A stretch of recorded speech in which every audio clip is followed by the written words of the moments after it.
দুর্ভাগ্য আমাদের যে আমরা নিজেদেরকে মুসলিম দাবি করি, আমাদের কোনো অ্যাসেট ছুটে গেলে সেটা নিয়ে আমাদের অনেক পেরেশানি হয়।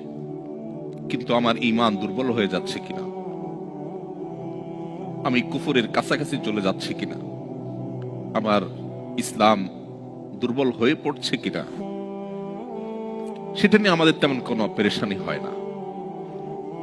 আজও যে সমস্ত মুসলিম পৃথিবীর বিভিন্ন প্রান্তে, এমনকি মুসলিম সমাজ এবং সোসাইটির মধ্যে বসবাস করেও নিজের ইসলামী আইডেন্টিটি ধরে রাখতে পারেন না, তাদের সবচেয়ে বড় ঘাটতি এবং দুর্বলতার জায়গাটা হলো ঈমানের দুর্বলতা। মাল্টিকালচারাল সোসাইটিতে যদি ইসলামকে বুকে ধারণ করে মাথা উঁচু করে হীনমন্যতাকে দূরে ঠেলে আপনি যদি আপনার দ্বীনকে নিয়ে আপনি প্রাউড করেন, আপনি যদি একজন ভালো এবং আদর্শ মুসলিম হিসেবে নিজেকে আপনি উপস্থাপন করতে পারেন, আপনার ফ্যামিলিকে যদি আপনি গড়ে তুলতে পারেন, সন্দেহাতীতভাবে এটা বহুমুখী চ্যালেঞ্জিং। প্রতিকূল পরিবেশে নিজের ঈমানকে, মুসলিম আইডেন্টিটিকে যদি কেউ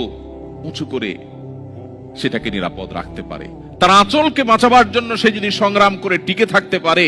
জ্বলন্ত কয়লা হাতে রাখার মতো এই কঠিন কাজটি যদি সে করতে পারে, নবীজি সাল্লাল্লাহু আলাইহি ওয়াসাল্লামের হাদিসের এই ভবিষ্যৎবাণীর আলোকে সুসংবাদ সে পাবে।